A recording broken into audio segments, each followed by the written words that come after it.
Hola queridos oyentes de la Radio Brasil SOM FM Frecuencia Mundo. Soy Luis de Guadalupe Martínez, un escritor de la Mixteca oaxaqueña en México. Hoy les presento un nuevo libro que se llama Modesto Seara y su preocupación por la catástrofe mundial. El doctor Seara es un académico de Galicia, España, que estudió su doctorado en París, en donde realizó una tesis que aportó muchas cuestiones jurídicas sobre el derecho espacial. Pero en México, cuando se incorporó como docente en la Universidad Nacional, aportó todos sus conocimientos sobre derecho y política internacional. Llegó a Huajuapan de León, Oaxaca, en donde creó un nuevo modelo de universidad.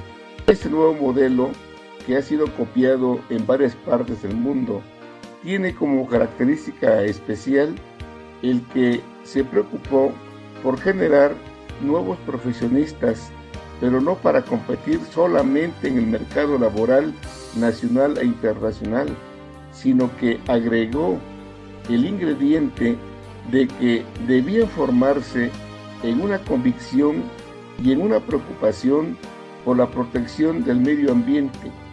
Para Seara, el medio ambiente es la casa de los humanos, por lo tanto, todos debemos preocuparnos porque esa casa tenga todas las condiciones para darnos convivencia armónica y felicidad, que es para Aristóteles el último fin de la humanidad. Seara decía que el planeta va a seguir muchos millones de años más como lo ha existido. Lo que va a desaparecer con las acciones de exterminio es la humanidad, la generación, este periodo de vida en el que nos encontramos. La preocupación entonces de Seara se centra en que las universidades deben producir profesionistas convencidos y preocupados por cuidar el medio ambiente. Él dice que los principales generadores de la destrucción de la vida humana son los gobiernos dictatoriales, los malos gobiernos que privilegian la carrera armamentista y las guerras sobre la paz y la solución de conflictos.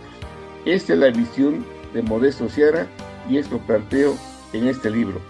Les mando un saludo desde la Mixteca oaxaqueña de México.